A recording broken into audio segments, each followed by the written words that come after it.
स्वाध्याय का विषय चल रहा है हमारा कर्म सिद्धांत। जैन दर्शन में कर्म सिद्धांत इस विषय को लेकर के जितनी सूक्ष्म चर्चा की गई है और अन्यत्र किसी दर्शन अथवा किसी धर्म में नहीं की गई है। इस कर्म सिद्धांत के तहत पिछली बार हमने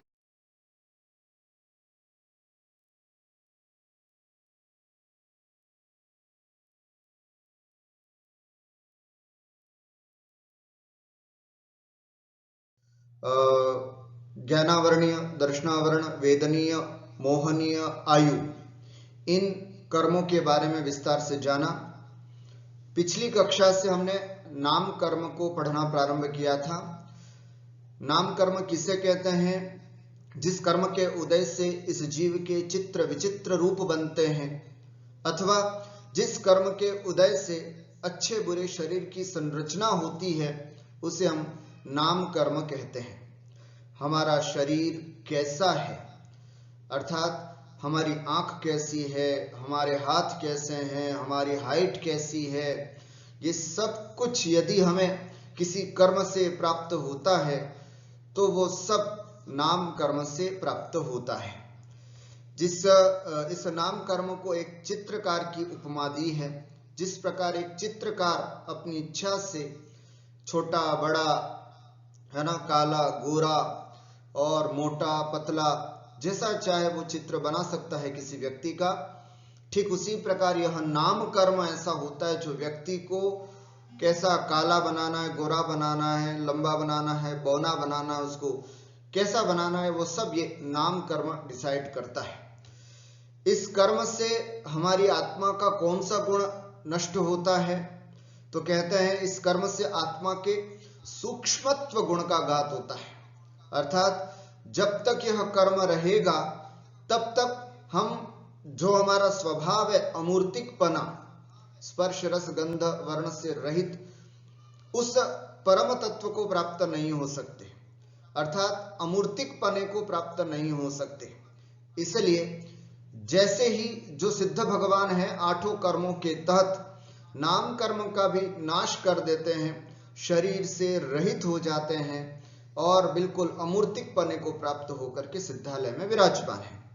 तो इस तरह की यह स्थिति जो बनती है वो नाम कर्म से प्राप्त होती है। अतः इस सूक्ष्मत्व गुण को प्राप्त करने के लिए हमें इस नाम कर्म को नाश करना होगा। पिछले स्वाध्याय में विस्तार से हमने इस नाम कर्म के भेद प्रभेद पढ़े थे। एक दृष्टि केवल 5-7 मिनट में हम पिछला पढ़ा हुआ रिवीजन करके फिर आज का नया विषय तो प्रारंभ करेंगे। जैसे नाम कर्म के शास्त्रों में 42 भेद भी हैं और 93 भी भेद हैं। 42 भेद पिंड प्रकृति की अपेक्षा से हैं और 93 भेद जो हैं वो अपिंड प्रकृति की अपेक्षा से हैं। हमने देखा था गति, जाति, शरीर, अंगोपांग, बंधन, संघात आदि यह 14 पिंड प्रकृतियां हैं। 8 प्रत्येक प्रकृतियां, निर्माण, अगुरु, लघु, उपघात आदि 8 जो हैं वो प्रत्येक प्रकृतियां हैं। और 10 युगल, युगल का मतलब जोड़ा। अब जोड़े से 10 जोड़े हैं, इसका मतलब 20 प्रकृतियां ये युगल प्रकृतियां हैं। इस प्रकार यदि हम इनका योग करते हैं तो 14 और 8 22, 22 और 20 42 प्रकृतियां नाम कर्म की पिंड प्रकृति की अपेक्षा से होती है। और यदि इन्हीं पिंड प्रकृति में जिनका हमने संकलन किया है उसी को थोड़ा सा, जैसे गति है, हमने गति को एक प्रकृति माना पिंड के रूप में, यदि हम इसी को भेद करके माने, अर्थात गति 4 होती हैं, जाति 5 होती हैं, ऐसे यदि देवगत्यादि सबकी प्रकृतियों को अलग अलग करके देखें तो ये 14 न होकर के 65 प्रकृतियां हो जाती हैं। 65 प्रकृतियां ये, 8 प्रकृतियां ये प्रत्येक और 20 प्रकृतियां ये।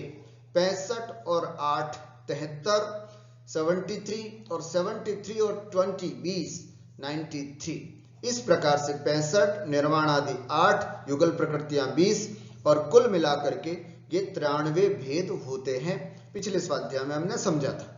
देखते हैं तो नाम कर्म की अभी हम 14 पिंड प्रकृतियां जो हैं उसके बारे में चर्चा कर रहे थे, जिसमें गति, जाति, है ना, इसके बारे में अच्छे से समझ लिया था, है ना। हम केवल सिर्फ स्लाइड दिखा करके आगे बढ़ेंगे। गति नाम कर्म 4 प्रकार का होता है। जिस कर्म के उदय से जीव एक पर्याय से दूसरी पर्याय में जाता है उसे गति नाम कर्म कहते हैं। देव गति नाम, मनुष्य गति नाम कर्म, तिर्यंच गति नाम कर्म और नरक गति नाम कर्म। ठीक है। देवगति नाम कर्म से देवगति में जन्म लेता है, मनुष्य गति नाम कर्म से मनुष्य पर्याय में जन्म लेता है, तिर्यंच गति नाम कर्म से यह तिर्यंच में जन्म लेता है और नरक गति नाम कर्म के उदय से यह जीव नरक गति में जन्म लेता है। उसके बाद हमने पढ़ा था जाति नाम कर्म। यह 5 मतलब 1 इंद्रिय से 5 इंद्रियों में जन्म लेना जाति नाम कर्म कहलाता है। ये भी 5 प्रकार की जातियां होती हैं। 1 इंद्रिय जाति, 2 इंद्रिय जाति, 3 इंद्रिय जाति, 4 इंद्रिय जाति, 5 इंद्रिय जाति। जाति क्या होता है? समान, जो सब में कॉमन फैक्ट पाया जाए उसे बोलते हैं हम जाति, है ना। तो 1 इंद्रिय जितने भी जीव हैं उन सब में समानता क्या है कि उन सब में 1 इंद्रिय है। 2 इंद्रिय वाले जितने भी जीव हैं उन सब की समानता क्या है कि वे सब 2 इंद्रिय हैं। हो कई प्रकार, जैसे पंचेंद्रिय जीव की समानता क्या है कि वो सब पंचेंद्रिय हैं। जाति पंचेंद्रिय जाति होगी। समानता क्या है? मनुष्य भी पंचेंद्रिय, देव भी पंचेंद्रिय, नारकी भी पंचेंद्रिय, हाथी, घोड़ा, बैल भी पंचेंद्रिय। इन सब की एक जाति है पंचेंद्रिय जाति। तो इस प्रकार यह जाति नाम कर्म के 5 भेद होते हैं, है ना। और इस तरह से गति और जाति को विस्तार से पढ़ा तो हमने शरीर नाम कर्म को भी लिया था, परंतु हल्का सा उसका रिवीजन करके हम आगे बढ़ते हैं। जिस कर्म के उदय से शरीर की रचना होती है वह शरीर नाम कर्म है ना। शरीर की रचना जिससे होती है वह शरीर नाम कर्म है। यह औदारिक शरीर नाम कर्म, वैक्रिक शरीर नाम कर्म, आहारक शरीर नाम कर्म, तेजस शरीर नाम कर्म और कार्मण शरीर नाम कर्म, 5 प्रकार के शरीर होते हैं। इन शरीरों की प्राप्ति नाम कर्म से ही होती है। औदारिक, वैक्रयिक, आहारक, तेजस और कार्मण, ये 5 प्रकार के शरीर पूरी समस्त ब्रह्मांड में जितने भी जीव हैं उनके सबके इन 5 प्रकार के ही शरीर पाए जाते हैं। प्रश्न है, औदारिक शरीर किसे कहते हैं? इस कर्म के उदय से जीव को औदारिक शरीर प्राप्त होता है ना। गर्भ या सम्मूर्छन जन्म जिनका होता है उनके औदारिक शरीर प्राप्त होता है। मनुष्य गति और तिर्यंच गति, ऐसे सरलता से समझ लें। मनुष्य गति और तिर्यंच गति में जितने भी जीवों को जो भी शरीर प्राप्त हुआ है वह औदारिक शरीर है और इस औदारिक शरीर की प्राप्ति औदारिक शरीर नाम कर्म से होती है। हम सब मनुष्य हैं, है ना। मनुष्यों में स्त्री, पुरुष और नपुंसक सब आ जाते हैं। तिर्यंचों में सभी जीव आ जाते हैं, है ना। तो जितने भी हमारे पशु पक्षी आदि दिखाई देते हैं इन सब का जो भी शरीर होता है वह औदारिक शरीर होता है। उसके बाद वैक्रिक शरीर, इस कर्म के उदय से जीव को वैक्रिक शरीर की प्राप्ति होती है। कई विक्रिया, है ना, कई प्रकार की विक्रिया यह जीव, छोटा, बड़ा, है ना, मोटा, पतला, लंबा, बावन आदि कई प्रकार के शरीर यह बना सकता है। देव और नारकियों में जो शरीर होता है, देवों का जो शरीर होता है, नारकियों का जो शरीर होता है वो वैक्रिक शरीर होता है। मनुष्य गति और तिर्यंच गति के जीवों का शरीर औदारिक शरीर और देवगति और नरक गति के जीवों का शरीर जो होता है वो वैक्रिक शरीर होता है। तप के माध्यम से भी, है ना, यह तप रिद्धि के माध्यम से भी यह विक्रिया प्राप्त की जा सकती है, अर्थात व्यक्ति में ऐसा शरीर प्राप्त हो सकता है जिससे कि वह शरीर को बड़ा, छोटा आदि कर सकता है। यह वैक्रिक शरीर भी 2 प्रकार का होता है। विक्रिया भी 2 प्रकार की होती है, पृथक्त्व विक्रिया और अपृथक्त्व विक्रिया। पृथक विक्रिया का मतलब है कि अपने वैक्रिक शरीर के अलावा भी दूसरा शरीर बनाने का सामर्थ्य जिनके अंदर होता है, और अपृथक विक्रिया का मतलब है अपने ही शरीर को छोटा बड़ा करने का सामर्थ्य जिनके पास होता है। उसके बाद चर्चा की थी हमने आहारक शरीर की।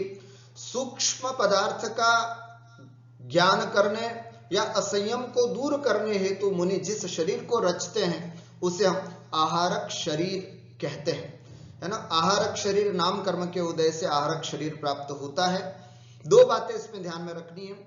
सूक्ष्म पदार्थ का ज्ञान करने, जैसे कभी कोई मुनिराज तत्व चिंतन में बैठे हुए हैं, विचार करने बैठे हुए हैं, सोच रहे हैं और कोई ऐसा पदार्थ, कोई ऐसा सूक्ष्म पदार्थ जो उनको समझ में ही नहीं आ रहा, बहुत कोशिश कर रहे हैं, बहुत जानने की कोशिश कर रहे हैं, लेकिन ऐसा सूक्ष्म विवेचन है कि समझ से परे है, तब उनके शरीर से, है ना, तब उनके शरीर से मतलब मस्तक से एक पुतला निकलता है ना। लिखा है मुनि के मस्तक से एक हाथ के सफेद रंग के पुतले के रूप में यह शरीर निकलता है। यह शरीर पुतले के रूप में होता है, एक हाथ का होता है, बस इतना, आहारक शरीर, है ना। इसमें कोई भी क्या बोलते हैं, रक्त, रस, मांस, मज्जा आदि सप्त धातुएं नहीं होती हैं, किसी प्रकार की हड्डियां नहीं होती हैं इसमें, और अंतर मुहूर्त के अंदर अंदर ही केवली भगवान के चरणों में जाएगा और वहां से समाधान करके लौट करके आ जाएगा। तो सूक्ष्म पदार्थ का ज्ञान अगर करना है किसी को, और विशेष करके ध्यान रखें, यह आहारक शरीर मुनि, छठे गुण स्थानवर्ती मुनि, ये भी शब्द याद रखना अपने को, छठे गुण स्थानवर्ती जो मुनिराज होते हैं उन्हीं के इस आहारक शरीर की रचना होती है। तो इस प्रकार यह आहारक शरीर छठे गुण स्थानवर्ती मुनिराजों के लिए होता है। और फिर बहुत सूक्ष्म शरीर होता है जो हम सभी लोगों के द्वारा दृष्टिगोचर नहीं होता है। फिर आता है तेजस शरीर। तेजस शरीर में कांति, गर्मी बनी रहती है, पाचन में सहयोगी होता है और सभी संसारी जीवों के होता है। अब ये तेजस शरीर जो होता है, तेजस शरीर नाम कर्म के उदय से जो शरीर प्राप्त होता है उसे हम तेजस शरीर कहते हैं। तेजस शरीर का काम क्या? हम सब के शरीर में तेजस शरीर है। तेजस शरीर का मतलब क्या? जो हमारे शरीर में कांति, एक ग्लो, एक प्रभा बना करके रखता है, वह तेजस शरीर है। और इस तेजस शरीर से शरीर के अंदर गर्मी बनी रहती है, जिससे हमारा डाइजेशन अच्छा बना रहता है। और दूसरा ये तो है अनिस्सरणात्मक तेजस शरीर, जो हमारे अंदर रहता है, जो शरीर में कांति बनाने का काम, शरीर में प्रभा बनाने का काम, या शरीर में डाइजेशन का काम करता है। और एक होता है निस्सरणात्मक तेजस शरीर। निस्सरणात्मक का मतलब वह तेजस शरीर जो बाहर निकल सकता है। अनिस्सरणात्मक वो तेजस शरीर जो हमारे अंदर ही रहता है। तो ऐसे दो अलग अलग तेजस शरीर होते हैं। तो जो अनिस्सरणात्मक तेजस शरीर होता है उसका कार्य होता है शरीर में कांति, गर्मी, पाचन आदि का कार्य का देखना। और जो निस्सरणात्मक होता है वह शरीर फिर से दो प्रकार का होता है, एक तो शुभ तेजस शरीर और एक अशुभ तेजस शरीर। शुभ तेजस शरीर व्याधि, दुर्भिक्ष आदि की जो पीड़ा होती है, संसार में बहुत सारी बीमारियां फैल जाती हैं या कोई दुर्भिक्ष हो जाता है, ऐसी स्थिति में उनकी पीड़ाओं को दूर करने के लिए राइट कंधे से, शोल्डर से, है ना, दाहिने कंधे से सफेद कलर का एक पुरुषाकार पुतला निकलता है। सफेद कलर का पुरुषाकार का पुतला निकलता है। वो निकल करके और अंतर्मुहूर्त के अंदर उस पीड़ा को शांत करके वापस शरीर में पहुंच करके यथावत मुनिराज अपनी तपस्या में लग जाते हैं। ध्यान रखना, ये शुभ तेजस करुणा से निकलता है। जब मुनिराज को बहुत करुणा होती कि ओहो बेचारे कितने लोग मृत्यु को प्राप्त हो रहे हैं, कितने लोग परेशान हो रहे हैं, ऐसी बहुत करुणा जब उन मुनिराजों के हृदय में आती है, तो अपने आप ही दाहिने कंधे से एक पुरुषाकार का सफेद कलर का पुतला निकल करके उस पीड़ा को शांत करके पुनः लौट आता है। मुनिराज स्वस्थ रहते हैं, कोई दिक्कत नहीं। लेकिन जो अशुभ तेजस होता है उसमें मुनिराज को करुणा से नहीं बल्कि मुनिराज को क्रोध से, बहुत भयंकर गुस्सा आता है, उनको क्रोध आता है। क्रोध आने पर अब लेफ्ट शोल्डर, है ना, बाएं कंधे से लाल वर्ण का, बिल्कुल बिलाव के आकार का, बिलाव हो समझते हैं, बिल्ला जैसे वैसे, ऐसी आकार का बिल्कुल लंबा सा, है ना, अग्नि जैसा होता है, जो वहां जाने के बाद उसको पूरा भस्म कर देता है। और जैसे लौट करके आता है, यहां विशेष बात, अशुभ तेजस जैसे ही लौट करके आता है तो जिसके शरीर से निकलता है उस व्यक्ति को भी वह नष्ट कर देता है। ऐसा शुभ तेजस और अशुभ तेजस शरीर होते हैं। उसके अलावा होता है कार्मण शरीर। कार्मण शरीर किससे कहते हैं? 8 प्रकार के कर्मों का जो पुंज है, जो स्कंद है, बस उसी को ही कार्मण शरीर कहते हैं। ज्ञानावरण, दर्शनावरण, वेदनीय, मोहनीय, आयु, नाम, गोत्र और अंतरा, ये 8 कर्मों का, है ना, जो समूह है, पिंड है, बस उसी को ही यहाँ पर कार्मण शरीर कहते हैं। कर्मों का जो पुंज है वो कार्मण शरीर, जो संसार की प्रत्येक आत्मा के साथ लगा हुआ है, क्योंकि संसार का जो भी जीव है, संसारी जीव है यदि, तो वो 8 कर्मों से युक्त है, और 8 कर्मों से युक्त है, इसका मतलब यह कार्मण शरीर तो उसके रहता ही रहता है। इस प्रकार शरीर के बारे में भी हमने पिछली बार देखा था। इसके विषय में एक बात और विशेष समझनी है कि मनुष्य और तिर्यंच के 3 शरीर, हम सबके 3 शरीर होते हैं। औदारिक शरीर तो होता ही है, तेजस और कार्मण शरीर भी हम सबके होता है। देव और नारकी की बात करें तो उनके वैक्रिक शरीर होता है और तेजस और कार्मण शरीर उनके भी होता है। ठीक है, मनुष्य और तिर्यंचों के औदारिक, तेजस और कार्मण शरीर, देव और नारकियों के वैक्रिक, तेजस और कार्मण शरीर।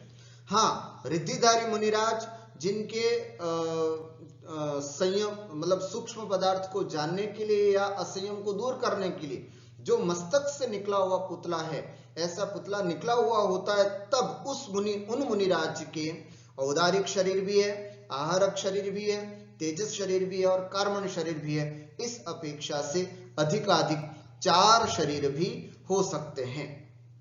या फिर ऐसे मुनिराज जिनके शुभ तेजस अथवा अशुभ तेजस निकला हुआ हो, उनके औदारिक, वैक्रिक, आहारक, औदारिक, वैक्रिक, तेजस और कार्मण शरीर, ऐसे रिद्धिधारी मुनिराजों के भी हो सकते हैं।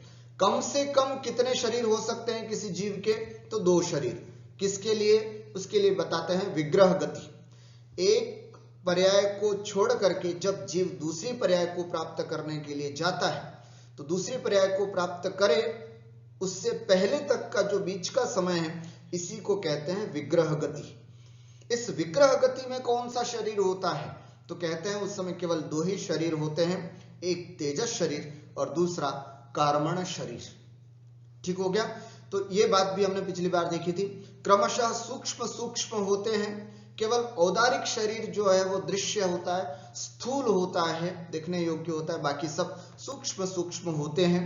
और ये सबसे बड़ी बात है, मरण के बाद औदारिक शरीर तो छूट जाता है, लेकिन तेजस और कार्मण शरीर ही साथ जाता है। ये तेजस और कार्मण शरीर, अर्थात जब हम श्मशान पर जाते हैं तो देखते हैं चिता को जलता हुआ, उस समय चिता में जल रहा है जो शरीर, वो कौन सा शरीर है? औदारिक शरीर, है ना। हम मनुष्य हैं, हमारा औदारिक शरीर जलता है, बाकी तेजस और कार्मण शरीर तो उड़ जाते हैं। तो अब हमें वो काम भी करना है, केवल इस औदारिक शरीर को ध्यान में रखते हुए नहीं, बल्कि कार्मण शरीर को भी पुष्ट करना है। अर्थात हमारे कर्मों का जो समूह है उसको भी इतना अच्छा बनाना है, शुभ कर्मों से भरना है कि यदि वह शुभ कर्मों से युक्त कार्मण शरीर अन्यत्र गति में जाए तो वह भी अच्छी गति को, अच्छे परिणामों को प्राप्त हो। ये विशेष बात हम सबको ध्यान में रखनी है। उसके अलावा शरीर नाम कर्म के अलावा एक शरीर बंधन और एक संघात, ये भी होते हैं। इसके बारे में भी हम समझे। औदारिक बंधन, औदारिक शरीर बंधन नाम कर्म, वैक्रिक शरीर बंधन नाम कर्म और आहारक शरीर, ये 5 होते हैं। आहारक शरीर बंधन नाम कर्म, तेजस शरीर बंधन नाम कर्म और कार्मण शरीर बंधन नाम कर्म। क्या होता है बंधन नाम कर्म? तो ये हमने यहाँ पर बताया कि शरीर का निर्माण करने वाले पुद्गलों को परस्पर बांधने वाला, है ना। शरीर नाम कर्म से पुद्गल परमाणु आते हैं, बंधन नाम कर्म से वे सब पुद्गल परमाणुओं को बांधा जाता है ना। और शरीर संघात नाम कर्म से औदारिक शरीर आदि को छिद्र रहित एक रूपता लाने वाला कर्म होता है, वो शरीर संघात नाम कर्म हुआ। ध्यान से, शरीर, बंधन और संघात 3 कर्म है। शरीर पुद्गल परमाणु जो इकट्ठे होते हैं, है ना, उसको कहते हैं शरीर नाम कर्म। और उसके बाद जो पुद्गल परमाणु को परस्पर बांधने का काम करता है वह होता है शरीर बंधन नाम कर्म, बंधन नाम कर्म भी कह सकते हैं। और एकदम बिल्कुल छिद्र रहित, जब इकट्ठे होंगे तो अलग अलग होंगे, लेकिन जब एक साथ मिल जाते हैं, छिद्र रहित हो जाते हैं, एक रूप हो जाते हैं, तो ये कार्य करता है संघात नाम कर्म। ये तीनों कर्म एक साथ ही कार्य करते हैं। ये भी 5 प्रकार के होते हैं। औदारिक शरीर संघात नाम कर्म, वैक्रिक शरीर संघात नाम कर्म, आहारक शरीर संघात नाम कर्म, तेजस शरीर संघात नाम कर्म और कार्बन शरीर संघात नाम कर्म। कई लोगों को शायद ये और भी नहीं हुआ होगा, तो मैं कोशिश करता हूं थोड़ा सा इस हिसाब से आपको बताने की कि जैसे शरीर बंधन और संघात में नाम कर्म जो है इसमें अंतर क्या हुआ। तो कहते हैं ईंट जमाना, ईंटों के बीच सीमेंट रख करके जोड़ना और ऊपर सीमेंट से मजबूत प्लास्टर करना। जैसे शरीर नाम कर्म से जो हमें पुद्गल परमाणु प्राप्त होते हैं ये इस तरह के होते हैं, केवल प्राप्त होते हैं। इसी तरह जैसे ईंटें यहां पर प्राप्त हुई है। अब बंधन संघात नाम कर्म जो होता है, बंधन नाम कर्म जो होता है वो ईंटों के बीच में सीमेंट रख करके जोड़ने जैसा काम करता है। तो यहां हम देख पा रहे हैं कि किस तरह से एक दूसरे से जुड़ी हुई है, ये बंधन नाम कर्म का कार्य होता है। और संघात नाम कर्म छिद्र रहित, अभी तो ये देखिए ये या सब बीच में छिद्र हैं, और ये जो काम करता है ना, संघात नाम कर्म, ये ऊपर सीमेंट से मजबूत प्लास्टर करने के समान होता है।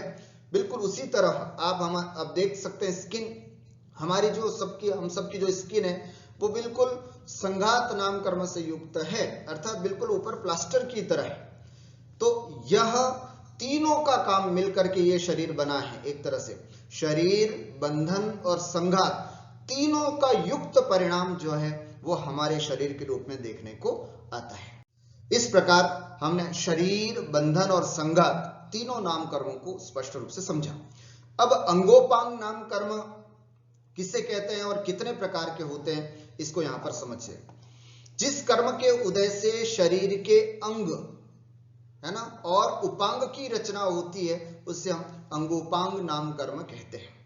अंग कितने होते हैं हमारे? 8 अंग होते हैं, अष्टांग जिसको बोलते हैं। आपने देखा होगा मंदिरों में कुछ लोग अष्टांग नमस्कार करते हैं, तो वो 8 अंग कौन से हैं?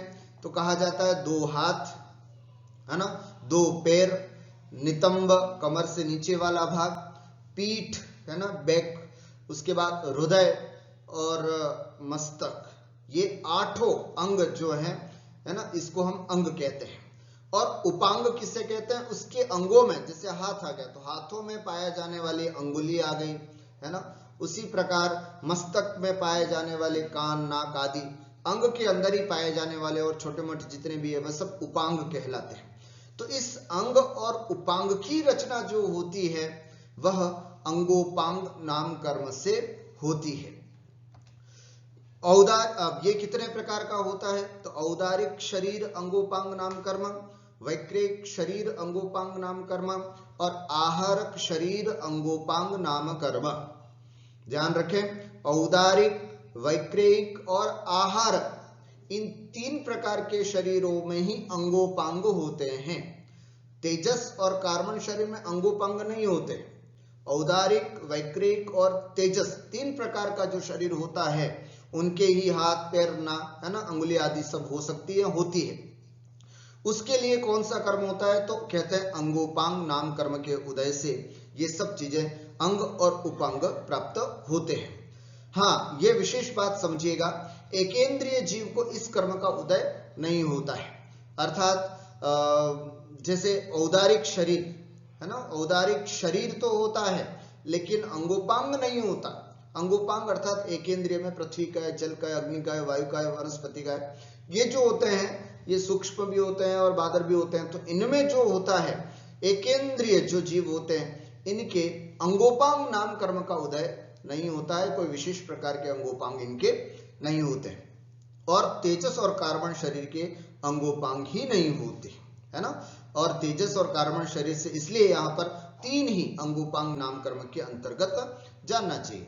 आज हमें हाथ अच्छा मिला और जो आज हमें पैर अच्छे मिले, आज हमारी पीठ अच्छी है, हमारा हृदय अच्छा है, हमारा मस्तक अच्छा है, ये सब अंगोपांग नाम कर्म के उदय से प्राप्त हुआ जानना चाहिए। अब उससे आगे हम चलते हैं संस्थान नाम कर्म।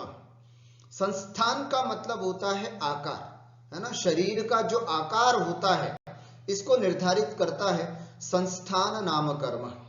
देखिए क्या कहते हैं, जिस कर्म के उदय से जीव के शरीर का, है ना, जीव है जो भी, उसके शरीर का आकार बनता है उसे संस्थान नाम कर्म कहते हैं, है ना। शरीर, संस्थान शब्द से यहां पर आकार समझिएगा, शरीर के आकार को जो निर्धारित करता है वह संस्थान नाम कर्म होता है।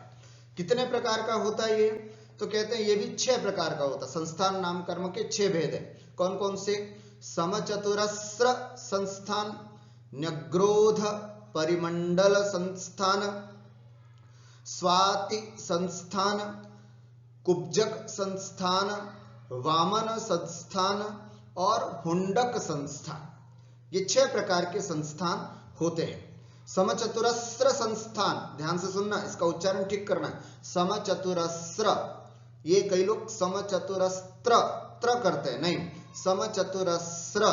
समचतुरस्र संस्थान, न्यग्रोध परिमंडल संस्थान, स्वाति, कुब्जक, वामन और हुंडक, ये 6 प्रकार के संस्थान होते हैं।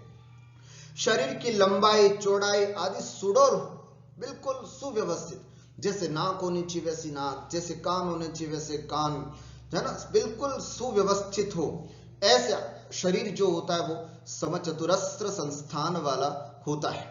जैसे शलाका पुरुष होते हैं, शलाका पुरुषों में आपने देखा होगा, है ना, तीर्थंकर, चक्रवर्ती आदि जितने भी महापुरुष होते हैं, है ना, उन सब शलाका पुरुषों के जो शरीर होता है वो बड़ा सुंदर होता है। तो ऐसे समचतुरस्र संस्थान उनके देखने में आता है। न्यग्रोध परिमंडल, पता है न्यग्रोध शब्द का अर्थ क्या होता है, न्यग्रोध का अर्थ होता है वटवृक्ष, है ना, बरगद का पेड़ जिसको हम समझते हैं, है ना, वटवृक्ष के समान। जैसे वटवृक्ष कैसा होता है, आप सबने देखा होगा कभी, नीचे तो छोटा होता है, ऊपर बहुत बड़ा ऐसा फैला हुआ होता है। उसी प्रकार कुछ लोगों की आकृति नाभि से ऊपर, ध्यान से सुनना, नाभि के ऊपर के अंग, नाभि के ऊपर के अंग तो बहुत बड़े होते हैं और नाभि से नीचे के अंग बहुत पतले होते हैं। ऐसे जिनका आकार होता है उसको न्यग्रोध परिमंडल संस्थान नाम कर्म का उदय समझना चाहिए। स्वाति संस्थान किसे कहते हैं, स्वाति का मतलब होता है बांबी, है ना, स्वाति शब्द का सर्प की जो बांबी होती है उसको संस्कृत में स्वाति भी बोलते हैं, एक नाम इसका ये भी है। तो बांबी के समान कैसे होती है बांबी, आपने देखा होगा, है ना, सांप का घर जिसको हम बांबी बोलते हैं, तो ऊपर के अंग छोटे होते हैं, ऊपर छोटे ऐसे, है ना, और नीचे बड़ी होती जाती है। तो ऐसे ही लोग कुछ ऊपर से तो इतने बहुत हो, लेकिन नीचे से बहुत फैले हुए होते हैं। ऐसा जिनके शरीर का आकार होता है उनके स्वाति संस्थान नाम कर्म का उदय समझना चाहिए। कुब्जक, कुबड़ा शरीर, है ना, कभी पीछे से कहीं कुबड़ा निकल गया, कहीं वहां से निकल गया, है ना। कुबड़ा का मतलब हल्का सा बाउंड, है ना, हल्का सा जो झुका हुआ होता है, वो कितना भी हो सकता है, ये भी हो सकता है, ये भी हो सकता है, इस तरह शरीर का कितना भी झुकाव हो सकता है, इसको हम कुब्जक संस्थान नाम कर्म कहते हैं। वामन, वामन का मतलब होता है बौना शरीर, ठिगना शरीर जिनके होता है उनके वामन संस्थान नाम कर्म का उदय होता है। और हुंडक में किसी भी प्रकार का इधर उधर का विषम आकृति वाला बेडोल शरीर हम सब देखते हैं, कई प्रकार के जीव, है ना, मनुष्यों में भी ऐसे ऐसे पैदा होते हैं कि जिनके हाथ कान नाक कहां से कहां जा रहा है ना, बिल्कुल विकृत शरीर है। ऐसा बेडोल शरीर या विषम आकृति वाला शरीर जिनके होता है, और विशेष करके नारकियों के लिए यहाँ स्पेशल का बताया जा रहा है कि नारकी जीव जो होते हैं उनका जो शरीर होता है वह हुंडक संस्थान वाला ही होता है। बाकी शलाका पुरुषों के, है ना, अथवा देवों के आदि के, जिनके, है ना, देवों के आदि समचतुरस्र संस्थान होता है, एक अच्छी आकार वाले होते हैं। हम मनुष्यों के हो सकता है ना, न्यग्रोध भी हो सकता है, स्वाति भी हो सकता है, हल्की सी कुबड़ होती है तो कुब्जक भी हो सकते हैं। छोटे ठिगने लोग हैं तो वामन भी हो सकता है। ऐसे इनमें से कोई भी संस्थान आकार हम सबके भी हो सकता है। मनुष्यों के 6 प्रकार का संस्थान पाया जा सकता है।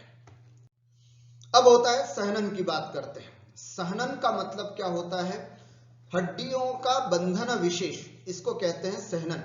हड्डियों का बंधन विशेष, है ना, जैसे जो हड्डियां एक दूसरे से चिपकती हैं, है ना, हड्डियों का जो बंधन होता है इसी को सहनन कहते हैं। अब समझना बहुत विशेष बात, जिस कर्म के उदय से हड्डियों का बंधन विशेष होता है उसे सहनन नाम कर्म कहते हैं। हड्डियों का बंधन विशेष, ठीक है। इसको कितने भेद होते हैं सहनन के? तो इसके भी 6 भेद होते हैं। कौन कौन से? वज्र वृषभ नाराज सहनन, वज्र नाराज सहनन, नाराज सहनन, अर्ध नाराज सहनन, कीलक सहनन और असंप्राप्ता श्रिपाटिका। शुद्ध उच्चारण करेंगे इसका, असंप्राप्ता श्रिपाटिका, असंप्राप्ता श्रिपाटिका सहनन। इस प्रकार से ये 6 सहनन इनके नाम हैं। सबसे पहले वज्र वृषभ नाराज सहनन को समझते हैं।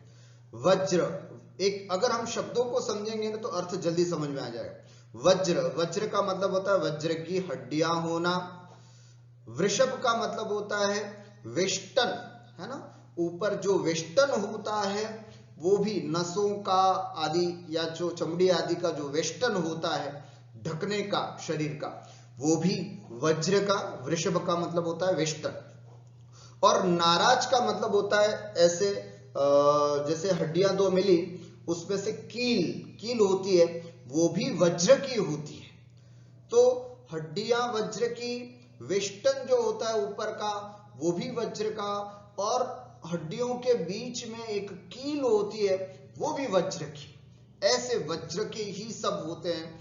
ऐसा शरीर जिनके होता है उसको बोलते हैं वज्र वृषभ नाराज सहनन, है ना। ऐसे तीर्थंकर आदियों के जो होते हैं वे वज्र वृषभ नाराज सहनन होता है। अथवा तद्भव जो मोक्षगामी, तद्भव मोक्षगामी होते हैं उनके भी वज्र वृषभ नाराज सहनन होता है। तो ऐसा बहुत मजबूत शरीर जिसको बोलते हैं, है ना, हनुमान कामदेव जो थे हमारे शास्त्रों के अनुसार, उनके जीवन की घटना प्राप्त होती है कि जब वो गिरे थे ऊपर से तो शिला टूट गई थी लेकिन उनको कुछ नहीं हुआ था। उसका कारण यही था कि उनका शरीर जो था वो वज्र वृषभ नाराज सहनन के थे। इस कारण से शरीर टूट फूट गया, शिला टूट फूट गई लेकिन उनके शरीर को कुछ नहीं हुआ।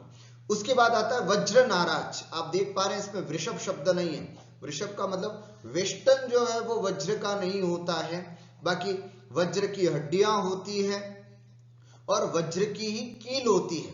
केवल वृषभ शब्द नहीं है, वृषभ का अर्थ होता है वेष्टन, किंतु वेष्टन नसों का जो जाल है, चमड़ी आदि जो है वो वज्रमय नहीं होती है। ऐसा जो सहनन जिनके होता है उसको बोलते हैं वज्र नाराज सहनन। उसके बाद नाराज सहनन। अब केवल नाराज माने कील वज्र की होगी, है ना, कील होगी केवल, बाकी शरीर की हड्डियां परस्पर वज्र रहित कीलों से। अब यहाँ वज्र का कुछ भी नहीं लेकिन कील होती है ना, हड्डियों को जोड़ने के लिए कील होती है। बाकी होने को तो हड्डियां भी होती है लेकिन वज्र की नहीं। वेष्टन भी होता है लेकिन वज्र का नहीं। कील होता है लेकिन वज्र की नहीं। तो ऐसी कील भी होती है जिनके, ऐसे शरीर की हड्डियां परस्पर वज्र रहित कीलों से जुड़ी हुई होती हैं, उसे हम नाराज सहनन कहते हैं। नाराज का मतलब होता है कील। अर्ध नाराज का मतलब अब कील भी पूरी नहीं होगी, है ना, जैसे ये है, अब इसके बीच में कील रख करके जो अच्छी से मजबूती थी वो अब कील आधी है, छोटी सी इतनी सी कील है। तो अर्ध नाराज, नाराज का मतलब कील, शरीर की हड्डियां परस्पर वज्र रहित है और आधी कीलों से जुड़ी हुई होती हैं। ऐसा शरीर जिनके होता है उनको हम अर्धनाराज सहनन वाला शरीर कहते हैं। कीलक, कीलक सहनन का मतलब क्या होता है? शरीर की हड्डियां परस्पर बिना कील आदि के जुड़ी हुई होती है। कील, अब जो नाराज का मतलब था कील, अब वो कील भी नहीं है। कीलक का मतलब केवल जुड़ी हुई है। यहाँ कीलक का मतलब कील मत लेना, कीलक का मतलब होती है केवल जुड़ी हुई होती है ना, एक दूसरे के अंदर। जैसे ये है, तो ऐसे करके जुड़ी हुई होती है, ऐसे मजबूती से जुड़ी हुई होती है, इसको हम कहते हैं कीलक, बहुत मजबूती से, ये भी अपने आप में जुड़ाव होता है। तो शरीर की हड्डियां परस्पर बिना कील आदि के, है ना, ऐसे जुड़ी हुई होती है, इसे हम कीलक सहनन कहते हैं। और लास्ट में आता है असंप्राप्त सृपाटिका, शरीर की हड्डियां मात्र नसों से जुड़ी हुई होती है ना, ये हड्डी यहाँ पर रखी हुई है। आप सब हम अपने शरीर की जब संरचना देखेंगे तो हड्डियां सिर्फ हैं, नसों से जुड़ी हुई है, नसों के जाल उसमें है, उससे जुड़ी हुई है, आपस में इस तरह से कीलक नहीं है, बल्कि केवल नसों से जुड़ी हुई है। ऐसी हम सब के जो प्रायः देखा जाता है वो असंप्राप्त सृपाटिका सहनन होता है। कहते हैं एक इंद्रिय जीव के देवों के और नारकी जीवों के सहनन नहीं होता, है ना, एक इंद्रिय जीवों के कोई सहनन हड्डी आदि होती नहीं, तो सहनन, है ना, सहनन का मतलब ये हड्डियों का बंधन। अब ये हड्डी ही जिनके नहीं होती, जैसे एक इंद्रिय जीव के हड्डी नहीं होती है, उसके अलावा जैसे देवों के, नारकियों के, इनके भी किसी प्रकार का हड्डी आदि मिश्रण नहीं होता है, तो इनके भी कोई सहनन नहीं होता है। तो ये बात, ये कुल 6 सहनन होते हैं, वज्र वृषभ नाराज, वज्र नाराज, नाराज, अर्ध नाराज, कीलक और असंप्राप्त सृपाटिका सहनन। इसके बारे में कुछ थोड़ी बातें और भी हैं जो हमें जाननी चाहिए। 2 से 4 इंद्रिय, 2 इंद्रिय, एक इंद्रिय जीव के तो सहनन होता ही नहीं है। 2 इंद्रिय से लेकर के 2 इंद्रिय, 3 इंद्रिय, 4 इंद्रिय, समझ में आया? हम किसकी बात कर रहे हैं? देवों के और नारकियों के तो सहनन होता ही नहीं, मनुष्य और तिर्यंच के होता है। अभी मनुष्यों की बात छोड़ देते हैं, तिर्यंच में एक इंद्रिय के भी सहनन नहीं होता। 2 इंद्रियों, 3 इंद्रिय, 4 इंद्रिय जीवों के अंतिम सहनन ही होता है, नियम है अंतिम सहनन। अंतिम सहनन का मतलब असंप्राप्त सृपाटिका सहनन ही होता है। और अब बात आती है पंचेंद्रिय मनुष्य और तिर्यंच की बात। तो पंचेंद्रिय मनुष्य और तिर्यंच यदि भोग भूमि के होंगे तो उनके प्रथम सहनन होता है वज्र वृषभ नाराज सहनन। और यदि कर्मभूमि का मनुष्य और तिर्यंच है तो उसके लिए बताया जाता है उनके 6 सहनन हो सकते हैं, काल के अनुसार, है ना, अलग अलग। जैसे पहले काल था तो मजबूत सहनन वाले होते थे, अब धीरे धीरे सहनन सबका कमजोर होता जा रहा है।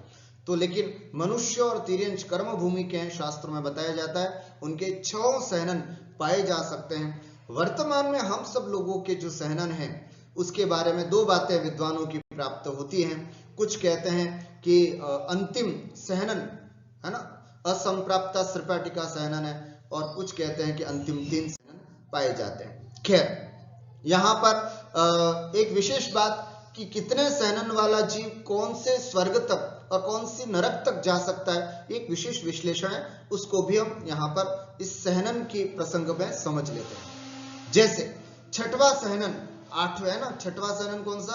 असंप्राप्त सृपाटिका सहनन। ये 6वां सहनन जिनके होता है वह जीव ऊपर अधिक से अधिक जाएगा, है ना, स्वर्ग में कितना भी पुण्य कर ले लेकिन 8वें स्वर्ग से ऊपर नहीं जा सकता, और कितना भी पाप कर ले लेकिन पहले 3 अर्थात तीसरे नरक, पहले नरक में, दूसरे नरक में और तीसरे नरक तक ही जा सकता है। समझ में आई?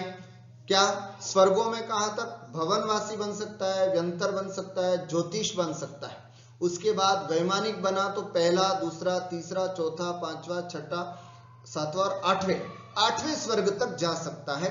उससे ऊपर, है ना, 9वें से लेकर के 16वें स्वर्ग तक, या फिर उसके अलावा 9 ग्रेवैक, 9 अनुदिश, है ना, 5 अनुत्तर विमान या मोक्ष, वहां तक 6वां सहनन वाला बिल्कुल नहीं जा सकता है।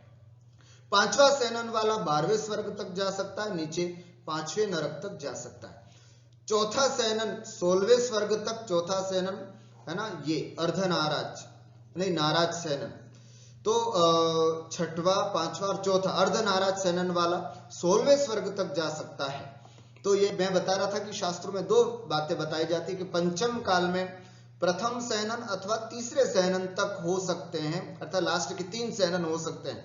उसके अकॉर्डिंग हम अधिक से अधिक पुण्य करके, यदि मान लीजिए एक आचार्य के अनुसार अर्धनाराज सहनन भी यदि हम अपना मानते हैं तो अधिक से अधिक हम इतना पुण्य कर सकते हैं कि 16वें स्वर्ग तक जा सकते हैं, और अधिक से अधिक इतना पाप हो सकता है कि हम 6ठे नरक तक जा सकते हैं। इस एक आचार्य के अनुसार, एक आचार्य के अनुसार हम 8वें स्वर्ग तक और पहले 3 नरक तक ही जा सकते हैं। और तीसरा सहनन, नाराज सहनन वाले 9वें ग्रेविक तक जा सकते हैं, 6ठवें नरक तक भी जा सकते हैं। हाँ, और श्रेणी उपशम श्रेणी भी चढ़ सकते हैं। और दूसरा सहनन वज्र वृषभ नाराज सहनन तक जिनके होता है वे 9 अनुदिष्ट तक जा सकते हैं और 6ठे नरक तक भी जा सकते हैं, और ये भी उपशम श्रेणी चढ़ सकते हैं। और प्रथम सहनन वाला जीव 5वें अनुत्तर विमान तक भी जा सकते हैं, 7वें नरक तक भी जा सकते हैं, क्षपक श्रेणी चढ़ करके तद्भव मोक्षगामी भी हो सकते हैं। ये एक सूक्ष्म बातें हैं, प्रसंगवश आया था तो इसी को भी हमें जान लेना चाहिए, समझ लेना चाहिए, इसलिए मैंने इस विषय को भी यहाँ पर स्पष्ट करना ठीक समझा। अब हम और नाम कर्म के कौन कौन से भेद हैं उसको भी हम यहाँ पर देखते हैं। संस्थान देख लिया, सहनन देख लिया। संस्थान का मतलब आकार, सहनन का मतलब है हड्डियों का बंधन विशेष। उसके अलावा कौन कौन से नाम कर्म है तो इसके लिए बताया जाता है स्पर्श नाम कर्म।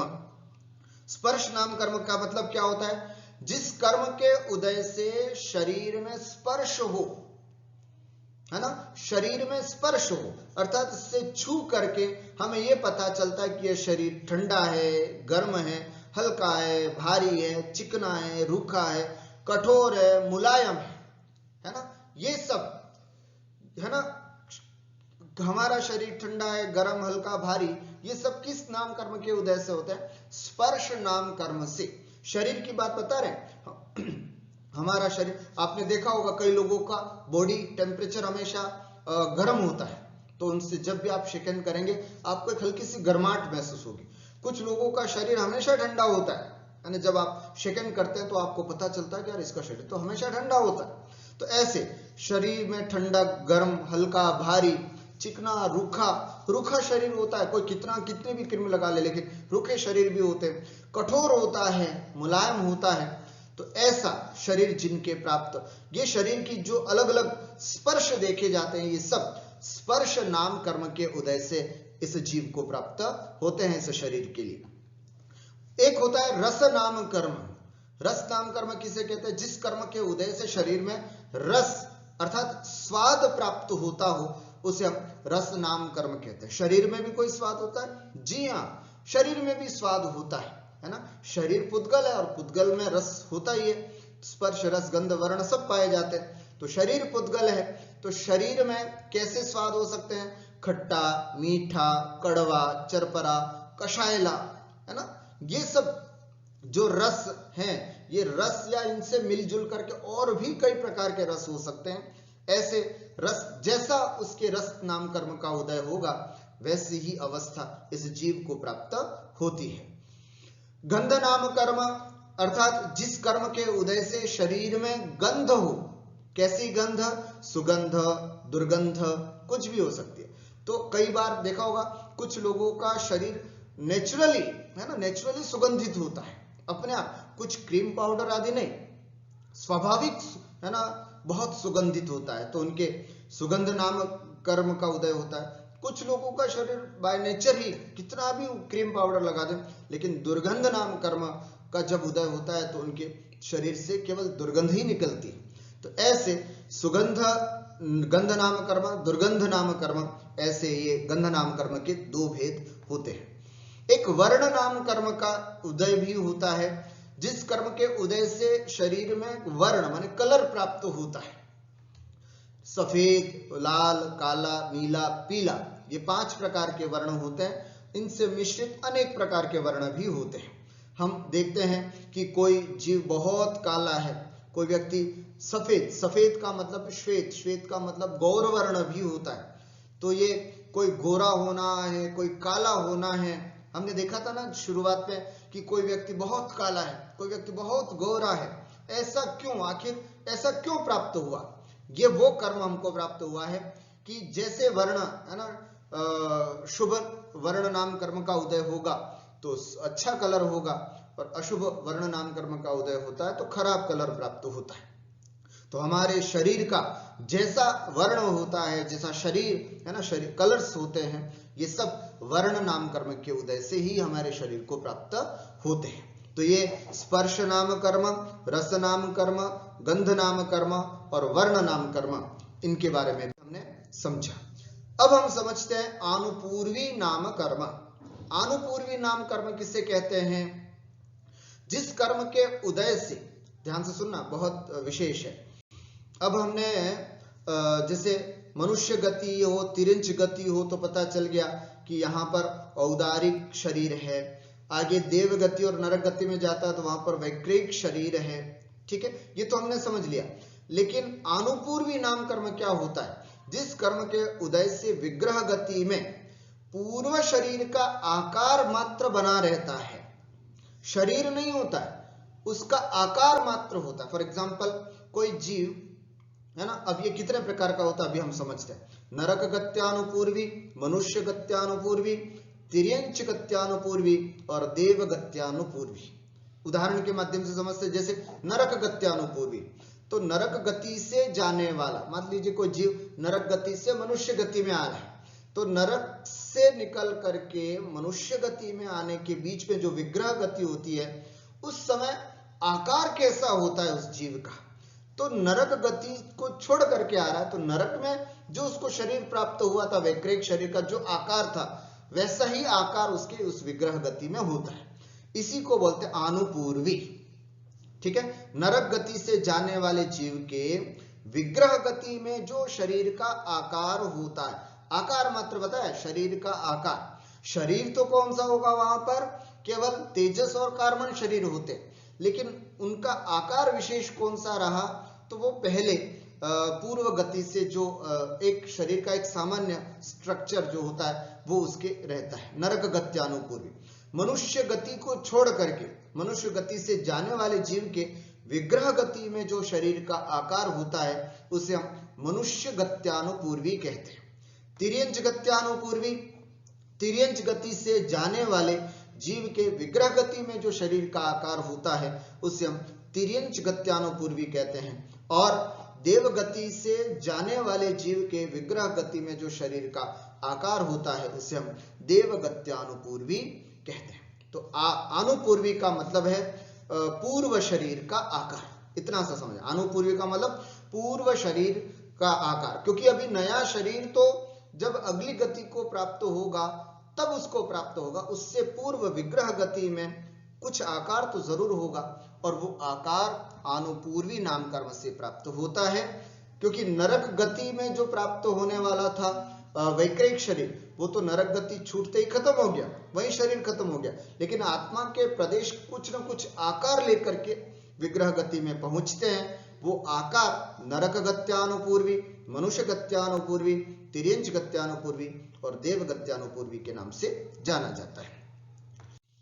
विहायोगति नाम कर्म क्या होता है साहब? विहायोगति है ना, ये किससे कहते हैं? ये कितने प्रकार के होते हैं? ये भी कोई नाम कर्म होता है? जी हाँ, विहायस। विहायस का मतलब होता है आकाश।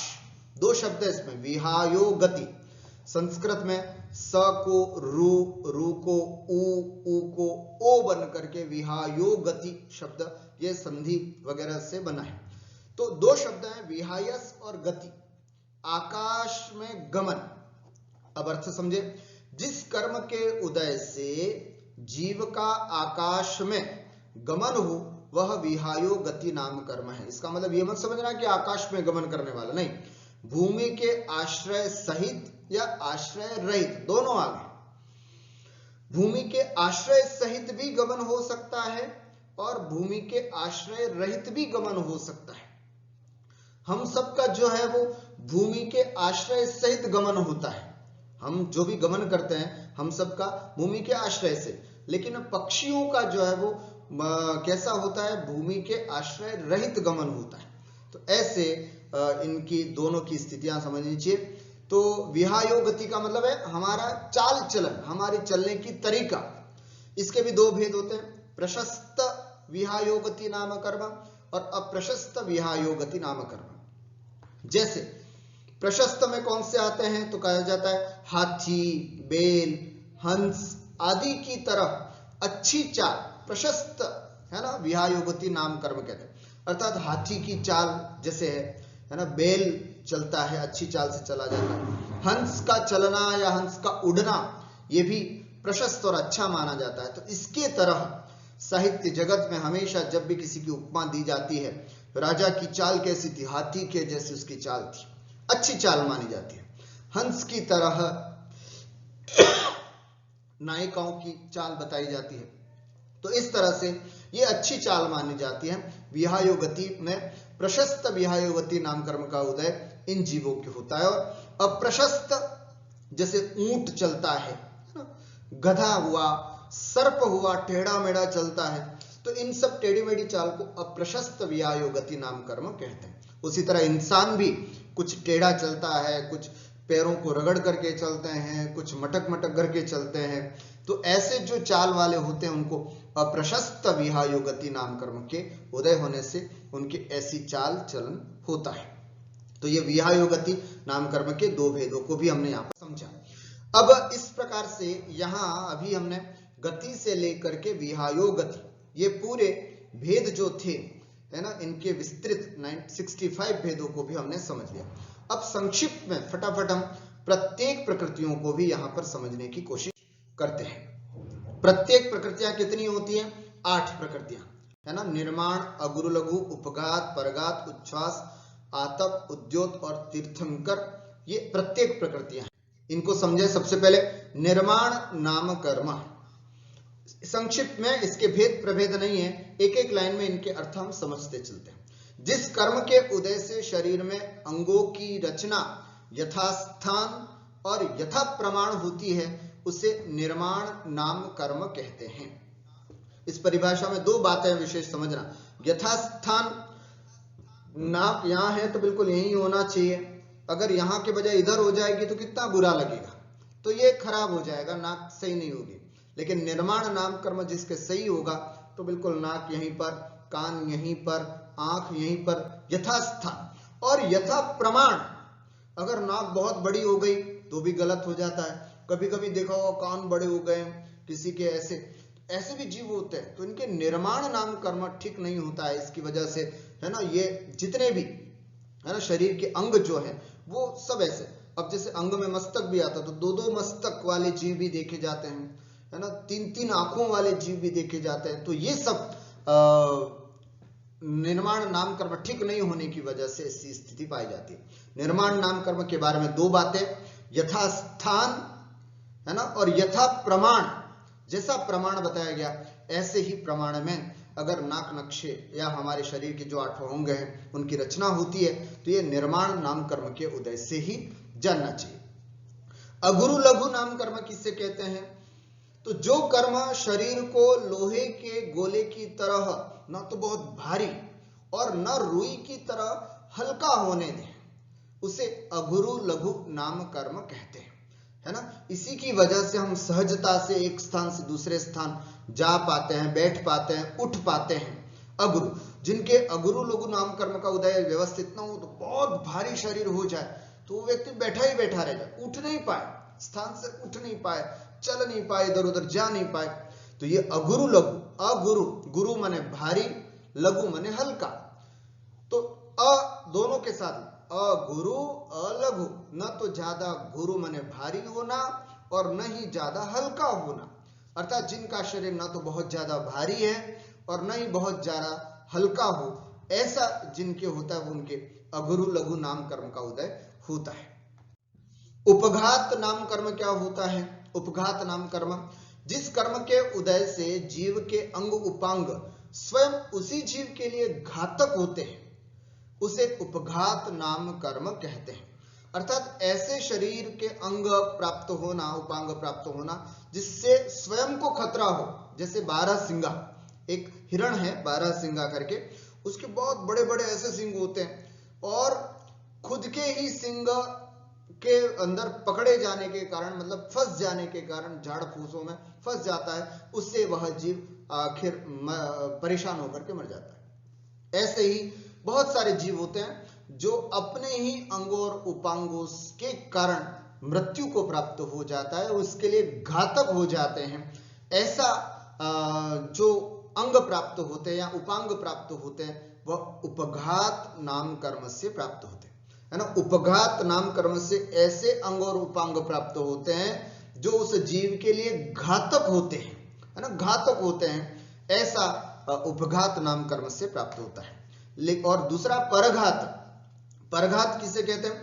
जिस कर्म के उदय से दूसरों के घात करने हेतु शरीर में तेज, नाखून, दांत ऐसे अवयव उत्पन्न हो उसे परघात नाम कर्म। मतलब इसमें भी नाखून भी होते हैं और दांत भी बड़े तीखे होते हैं, ऐसे ऐसी चीजें प्राप्त होती है। लेकिन ये सब दूसरों पे, जैसे शेर के, तो शेर के नाखून, है ना, उसके परघात नाम कर्म का उदय होता है। उसके दांत ऐसे होते हैं जो दूसरों को, इस नाखून से और इस दांत से स्वयं का कुछ नुकसान नहीं होता है शेर को, लेकिन दूसरों को मारने में वे बड़े सहायक होते हैं। तो ऐसे परघात नाम कर्म का उदय उन जीवों के भी होता है जो दूसरों के ऊपर आक्रमण करके उनको मारते हैं। ठीक हुआ। उच्छ्वास नाम कर्म। उच्छ्वास नाम कर्म का मतलब जिस कर्म के उदय से शरीर में श्वास चलती है। हम सब ये तो समझते हैं कि शरीर है और शरीर में श्वास भी चलती है, तो आखिर ये श्वास कैसे चलती है? कोई कर्म का उदय है जिसकी वजह से ये श्वास चलती है, रुकती है, अंदर इनहेल और एक्सहेल करते हैं। तो ये श्वास का चलन हमारा जो वो उच्छ्वास नाम कर्म से होता है। आतप नाम कर्म। आतप नाम कर्म क्या होता है? इस कर्म के उदय से शीतल शरीर में उष्ण प्रकाश निकलता है। यह कर्म सूर्य और सूर्यकांत मणियों में रहने वाले एकेंद्रीय जीव को होता है। क्या मतलब? आतप नाम कर्म शरीर, है ना, आतप नाम कर्म का उदय जब होता है तो शरीर भले ही ठंडा होता है, लेकिन उससे निकलने वाली जो किरणें होती हैं वो गर्म होती हैं। हम सब जानते हैं कि सूर्य एक विमान है। जैन शास्त्रों के अनुसार सूर्य एक विमान है पृथ्वी का। वो पूरा जो है वो शरीर है, वो अंदर से स्वयं जो है वो ठंडा है, लेकिन उससे निकलने वाली जो किरणें हैं वो बहुत गर्म होती हैं। तो ऐसा सूर्य का विमान या फिर एक सूर्यकांत मणि होता है जिसको छूने पर बहुत ठंडी लगती है, लेकिन उससे निकलने वाली जो किरणें होती हैं वो बहुत गर्म होती हैं, है ना। तो वो भी एक पृथ्वी का एक एकेंद्रीय जीव है। तो ऐसे एकेंद्रीय जीव जैसे सूर्य हुआ, है ना, सूर्य का विमान हुआ मतलब, और सूर्यकांत मणि हुई, ये सब एकेंद्रीय वो जीव हैं जो जिनका शरीर तो ठंडा होता है, लेकिन उनके शरीर से निकलने वाली जो रेज, जो किरणें हैं, वे बहुत गर्म होती हैं। क्यों? क्योंकि उनके आतप नाम कर्म का उदय होता है। उद्योत नाम कर्म क्या होता है? चंद्रकांत मणि, और जैसे चंद्रकांत मणि स्वयं भी ठंडा होता है और उससे निकलने वाली किरणें भी ठंडी होती हैं। चंद्रमा का जो विमान होता है जो स्वयं भी शीतल होता है और उससे निकलने वाली किरणें भी शीतल होती हैं। जुगनू हुआ, है ना, छोटे छोटे जुगनू आपने देखे होंगे, उस पे निकलने वाली किरणें भी ठंडी होती हैं। तो ऐसे चंद्रकांत मणि और जुगनू आदि की तरह शरीर में शीतल प्रकाश, है ना, शरीर से शीतल प्रकाश उत्पन्न करने वाला जो कर्म है वो ठंडा प्रकाश या गर्म प्रकाश किस कर्म से हुआ? तो ठंडा प्रकाश उद्योत नाम कर्म से, और गर्म प्रकाश जो है वो आतप नाम कर्म के उदय से इस जीव के प्राप्त होता है। और अंतिम है यहाँ पर तीर्थंकर नाम कर्म।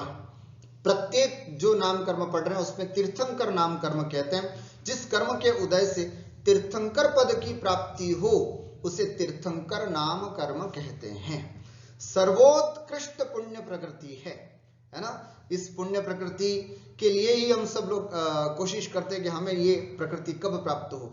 तो तीर्थंकर पद की प्राप्ति जो होती है जन्म से नहीं, है ना, उसके बाद जन्म कल्याणक हो गया, गर्भ कल्याणक हो गया, उसके बाद तप कल्याण हो गया, तब तक नहीं। जब तीर्थंकर बन जाते हैं, तीर्थंकर की पदवी ज्ञान कल्याणक में प्राप्त होती है, तब यह तीर्थंकर नाम कर्म का उदय होता है ना। तीर्थंकर नाम कर्म के उदय से तीर्थंकर पद की प्राप्ति हो जाती है। तीर्थंकर पद कब प्राप्त होते हैं? केवल ज्ञान होने के बाद। अब उनके 8 प्रातिहार्य वगैरह सब आते हैं।